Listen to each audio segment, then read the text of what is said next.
बिस्मिल्लाहिर्रहमानिर्रहीम। अस्सलाम वालेकुम व्यूअर्स। जिगर के अमराज के हवाले से आज की वीडियो बहुत ज़बरदस्त होने वाली है, क्योंकि हम इसमें आपको बताएंगे कि जिगर के जो अमराज हैं उसकी मेन वजह क्या होती है, और जिगर का जो आजकल मसला हेपेटाइटिस की बीमारी की सूरत में सामने आ रहा है वो बहुत कॉमन होता जा रहा है। उस मसले को कंट्रोल करने के लिए आपको बहुत ही ज़बरदस्त किस्म की टिप्स इस वीडियो में बताई जाएंगी। तो इसमें देखना ये होता है कि इसकी जो रीज़न है जो हेपेटाइटिस का बाइस बनती है वो उसको हम पहले उस पर बहस कर लेते हैं। तो सबसे पहले जो वजह बनती है वो है पानी का इस्तेमाल। पानी का इस्तेमाल साफ करना चाहिए आपको, और पानी का वाफिर यानी ज़्यादा मिकदार में इस्तेमाल करने से जिस्म से जहरीले मादों का अखराज हो जाता है, और जिगर का जो एक फंक्शन है वो कंटिन्यू रहता है।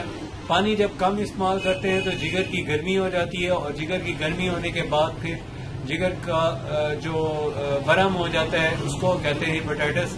तो इसको ख़त्म करने के लिए सबसे पहली बात तो ये है कि आपको साफ पानी और ज़्यादा मिकदार में पानी का इस्तेमाल करना चाहिए। ज़्यादा मिकदार का ये मतलब नहीं है कि आप एक टाइम में दो तीन गिलास पानी पिएं। आपको चाहिए कि आप एक टाइम में एक गिलास पानी पिएं, ठहर के पिएं, और तीन सांस लेके पिएं। बाद में आपको चाहिए कि आप कुछ ऐसी चीज़ों का इस्तेमाल भी करें जिनके इस्तेमाल से फ़ायदा होता है। ख़ास तौर पे सौंफ का इस्तेमाल है, इससे बहुत फ़ायदा होता है हेपेटाइटिस में। और दूसरे नंबर पे इसमें कासनी है, इसके जो कलियां होती हैं कासनी के फूल होते हैं, और कासनी की जो जड़ होती है उसका इस्तेमाल, सौंफ की जड़ होती है, सौंफ की कलियां फूल होते हैं, उसका इस्तेमाल करते रहना चाहिए। उसका कैसे इस्तेमाल करना है मैं अभी आपको बता देता हूँ, लेकिन अभी दो और जड़ी बूटियाँ जो हेपेटाइटिस के मर्ज में बहुत ज़्यादा मुफीद हैं और जिनके बड़े अच्छे रिजल्ट्स हैं, जिनसे हेपेटाइटिस ठीक हो जाता है। हेपेटाइटिस के मरीजों को चाहिए कि वो इनको पानी में भिगो के इस्तेमाल करें, और साथ में जो आपको शरबत बताऊंगा आप उसका इस्तेमाल साथ करेंगे तो इंशाल्लाह बहुत जल्दी आपको रिजल्ट्स मिलेंगे। 1 से 2 खुराकें इस्तेमाल करने से ही मरीज संभलने लगता है, उसको अपनी हालत बेहतर महसूस होने लगती है, और कुछ अर्सा मुसलसल इस्तेमाल करने से न सिर्फ हेपेटाइटिस से निजात मिलती है बल्कि जिगर, मैदा और मसाना सारी इनके जो डिसफंक्शनिंग है, इन्फेक्शन हैं या रुकावट है, गुर्दे की मसले होते हैं, गुर्दे में पेशाब सही नहीं पास हो रहा होता या गुर्दों की पथरी हो जाती है, ये सारे मसले एक चेन्स की तरह आपस में जुड़े हुए होते हैं। शुरू ये मैदे से ही होते हैं, और फिर उसके बाद फिर पानी के कम इस्तेमाल की वजह से ग़िज़ा का सही हजम ना होना, उसकी वजह से ये सब कुछ होता है। तो इसलिए जो आपको मैं और 2 जड़ी बूटियाँ हैं वो मैं आपको बता देता हूँ। ख़ास तौर पे जो मैंने आपको बताई है तुख्म कासनी या मुकव्वी है। मुकव्वी का मतलब ताकत देती है जिगर को, और मुहर्रिक जिगर भी है, मुकव्वी मैदा भी है, इसलिए इसका इस्तेमाल बहुत मुफीद है। तीसरे नंबर पे चाहिए कि तुख्म खरबूजा होता है, इसका इस्तेमाल करना चाहिए। ये सोजिश को ख़त्म करता है और पेट के कीड़ों के अखराज में बहुत ज़बरदस्त इसका असर होता है, पेट के कीड़े इससे ख़त्म हो जाते हैं।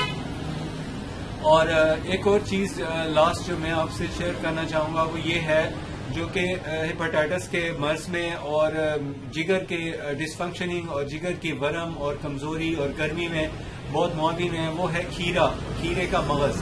ये इस्तेमाल करने के बहुत फ़ायदे होते हैं। ये दाफे सोजिश होता है, जलन को दूर करता है, इसलिए इसका इस्तेमाल आपको ज़रूर करना चाहिए। इस आखिर में जो आपसे जड़ी बूटी शेयर करने जा रहा हूँ, बताना चाहता हूँ आपको, वो है खार खुश्क। इसको गोखरू भी कहते हैं हम, और इसको ज़रूर इस्तेमाल किया जाता है ख़ास तौर पे जिगर के अमराज में। एलोपैथी में भी इसका बहुत इस्तेमाल हो रहा है, लेकिन बुनियादी तौर पे ये एक जड़ी बूटी है। लोगों के घरों में, बागों में, बाड़ों में इसको लगाया जाता है हिफाजत के तौर पे, और इसको पानी में, ज़ाहिर है पानी में भिगो के ही ज़्यादातर जड़ी बूटियाँ इस्तेमाल की जाती हैं या पानी में ग्राइंड करके इस्तेमाल की जाती हैं। तो इसका इस्तेमाल करने से एक तो पेशाब की जलन दूर हो जाती है, और ये सोजिश भी ख़त्म करता है, यानी जिगर की जो सोजिश हो जाती है उसको ख़त्म करता है। यरकान, हेपेटाइटिस, इसमें बहुत ज़्यादा इसका इस्तेमाल होता है। पेशाब में जो एल्ब्यूमिन या चर्बी आ रही होती है उसको ये रोकता है। इसके और भी बहुत से फ़ायदे होते हैं, लेकिन इस वक्त जो आपसे शेयर करने की जो वजह है वो ये है कि जिगर के हवाले से बात हो रही है। तो تو جگر کے امراض میں اس کو استعمال کرنا ضروری ہوتا ہے. تو اب اس کا بتاتا ہوں آپ کو کہ استعمال کرنا کیسے ہے. آپ نے لینا ہوتا ہے تقریباً سونف کی کلیاں 2 گرام لے لیں. سونف کی کلیاں 2 گرام 1 گلاس پانی کے اندر کریش کر کے کٹ کر کے آپ ڈالیں. اور دوسرے نمبر پہ آپ نے جو اس میں تخمِ کاسنی ہے اس کو اور کاسنی کی جڑ کو ان دونوں کو بھی ایسے چھوٹے چھوٹے پیسز بنا لیں اور پھر آپ اس کے اندر شامل کریں. یہ دیکھیں یہ تو موٹی جڑ ہے, اس میں آپ نے چھوٹی والی جو روٹس ہوتی ہیں وہ لینی ہے.